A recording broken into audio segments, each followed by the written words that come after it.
Today we're gonna do something a little bit different. I'm going to see if I mimic some of the top pros' golf backhand form. If I mimic their form, is it going to instantly make me throw farther? Is my form actually gonna make me throw farther than if I copy someone else's form? Doesn't matter. I've kind of wanted to test this for a while now because I don't throw like the same way Eagle or Simon or Paul does. I kind of have my own thing that I do. But I'm gonna be testing my form versus their form. I'm gonna see if I get any more distance, any less distance, if there's really a difference at all. And let's just get right into it and see what happens. So I'm gonna start with me, and I'm throwing Star Wraith for all of the shots. I have one Champion Wraith. They all fly about the same. To give myself a chance against myself, I'm throwing the straightest or domiest Star Wraith I have, and apparently I guess this one flips. I haven't thrown it in a while. So we're gonna do my style.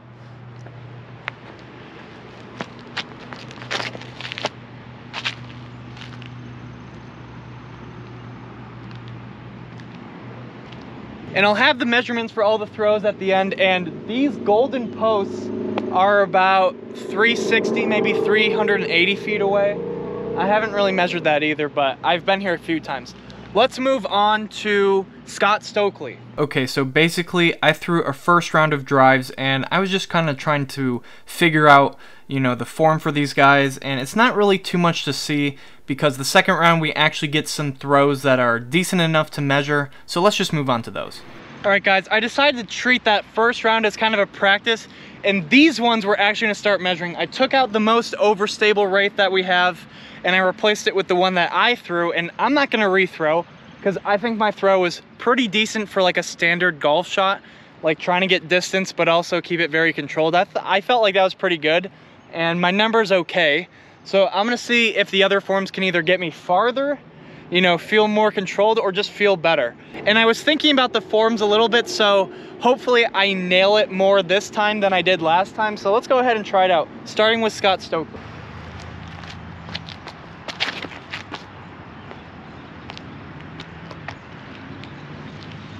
All right, I almost fell over and I messed up the timing, but I kind of got like his rhythm down like a little bit more, and that was definitely a better toss than the first one. All right, let's move on. All right, next we got Simon Lizotte, and as you guys know, he likes to really get as far back as he can. So everything's pretty much the same, but when he's like actually throwing like a distance golf shot, he really likes to get back there. So I'm gonna try.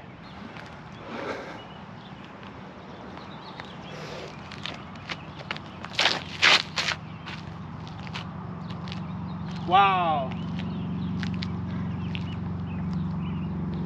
Okay, that was a really good throw. And honestly, I don't know if I like kind of made it like mine for a second there. I tried to mimic Simon by going like way back, but I think I really connected on the timing there. That was the most overstable one of these five, and I made it kind of turn right a little bit, and then it came out. That might be the most distance so far. Let's move on. All right, it's time for Eagle McMahon. We kind of get low, and then we go way back, and then somehow Eagle just absolutely snaps it out of his hand. I'm gonna go ahead and give it a try for round two.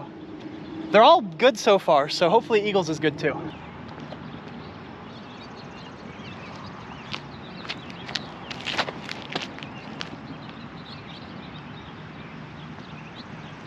All right, I'm not sure how I just did that, because like for me personally, hunching over like that is so uncomfortable. But hey, we actually got a really decent line there. It's like a perfect straight line and some decent distance. I just feel like if you're gonna throw like that, you gotta be a little bit taller, because like I'm throwing it so low to the ground since I'm shorter. Anyways, let's move on. All right, now Paul McBeth. Paul McBeth actually might be the hardest one to replicate because he does like so many different things, but then at the very end, it's like straight across. So I'm gonna go ahead and give this a second try. As you know, the first one wasn't so good, but all these throws so far are way better than the first round. So let's go ahead and see what happens here.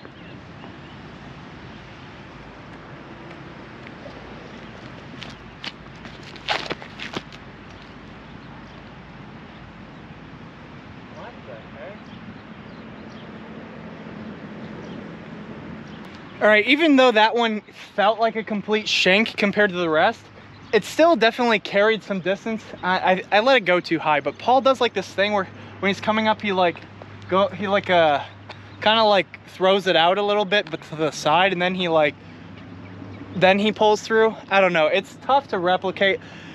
I'm sure I did like 6 out of 10, but anyways, let's move on to Seppo Payu, the very last one, which is by far the weirdest out of all of these, and he still manages to throw very far. So he just kind of keeps it inside, and then he like hops and he throws. So let's go ahead and try to replicate it.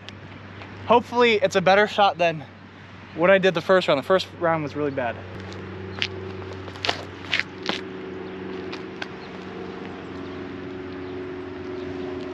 All right, let's go measure them and I'll come back to you with the results. All right guys, the results are in, and some of them are actually pretty shocking. So I'm just gonna list them off from longest to shortest throw.